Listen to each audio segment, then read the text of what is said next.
Hi everyone, my name's Mary Gilliman, and I'm about to perform a trilogy of plays at Hollywood Fringe this year.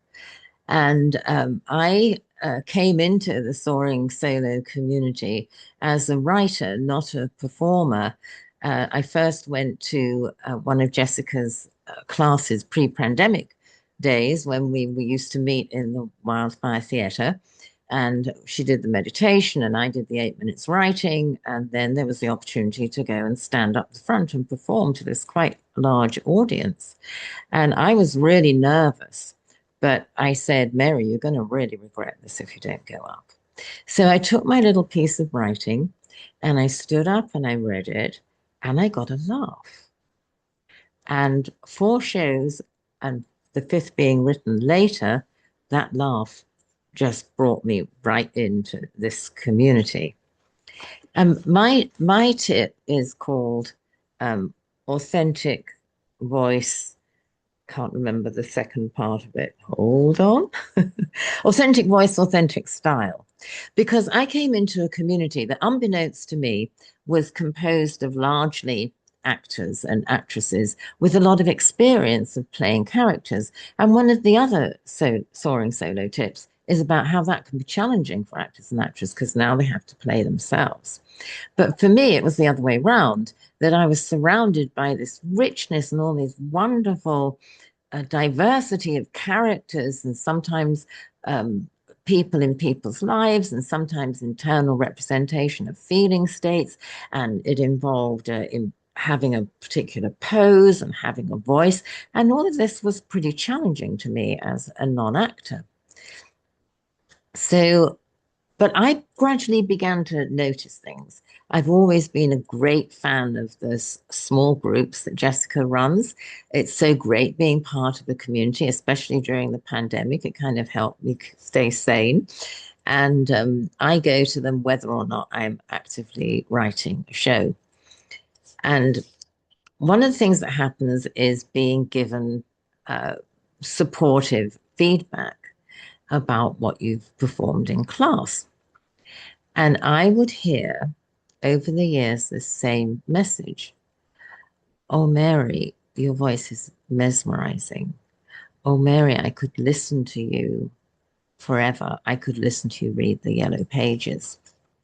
And this wasn't altogether surprising to me. I know you guys love a British accent, but also, I'm a bit older than a lot of you, and I grew up in the era of listening to the radio, and my uh, connection with literature and plays and drama was through listening to stories from a child growing up on the radio.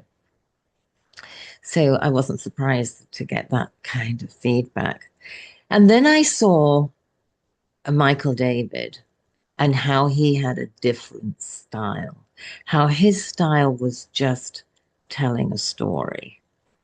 I say just, I shouldn't say just. He had a wonderful way of expressing himself and taking us from one story to the next. And I started thinking about that.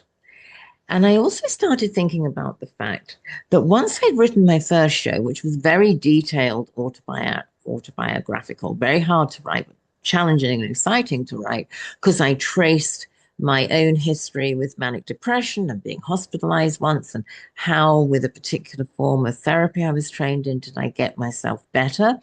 And alongside that, my involvement in the feminine spiritual community and how learning what was intuiting traditional and symbolic and archetypal things was kind of sane, and then what was nonsense that I was saying from inside my mania.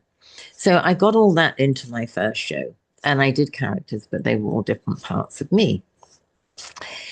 Um, then, um, yes, a couple of things gradually dawned on me. Once I started writing my second show, I am particularly interested in explaining to you how my life is magical. Yes, it comes from my devotion to the feminine divine. It comes from finding a faith that believes in fairies and the year being a sacred year that's moving in a wheel and not in a straight line, and all these things about matriarchal and indigenous way of thinking, where the world's alive. And so I live a very magical life, and I wanted to share with you my truth.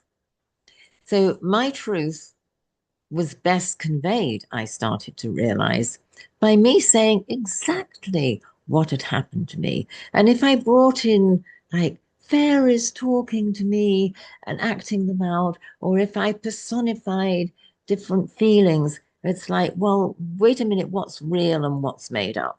So I decided I'm going to keep very strictly to what's exactly happened to me. So in my first show, of the trilogy, which is about my husband, John Gilliman. I describe the strange way we came to meet and some of the magical and ordinary life things that happened in my marriage to him.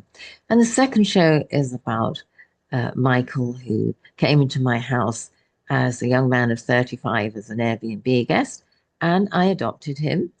And sadly, he died after only 2 years. So the second part of the trilogy is about that story arc of adoption and then coping with the grief and all the magical things interwoven with that. And the third part, with all of these, is self-contained. You don't have to see all three, but it does lead up to the third part explaining, hey, wait a minute, I realize we've known each other before, and the story of knowing each other before came through and is part of the Island Queen part of the story. So I um, I listened to those two things, the how I felt, uh, well, three things really, how I felt that the taking on the whole thing about writing and performing and producing, as well as really trying to learn to embody different characters in me, was like a bit too much of a challenge for me. And I thought, let me use the strength I have. The strength I have is people responding to my voice and saying it brought them into the story. And that really works for me because I'm trying to say very unusual things about my unusual way of life. So, what I'm saying to you in a tip wise is listen to your inner voice. Don't be put off if you haven't acted before, because Jessica's a great director and developer, and Heather's a wonderful character coach. And there are ways with if you're somebody that wants to enjoys using your body and wants to embody things, like there's a whole world to discover there and how you can bring things to life.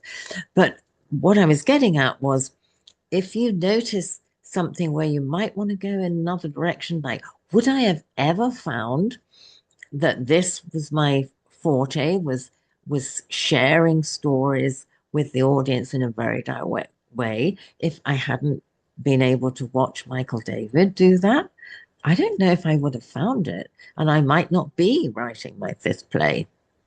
So, thank you, Michael David. You were a great help. And thank you to Jessica, because she's wonderful at leading you in the direction that you want to go with. Some people prefer a more direct style of directing. I think you should do this. Jessica always makes suggestions that meet you where you are and bring the very best out of you. So if you're thinking about going on a solo show journey and you haven't before, please do find out whether it really works for you. My life without Soaring Solo Community, after losing my son, that was the most devastating thing of my life. I can't even think where I'd be. So thank you for listening, and come and see my shows on the 7th, 20th, and 26th of June this year. Bye bye.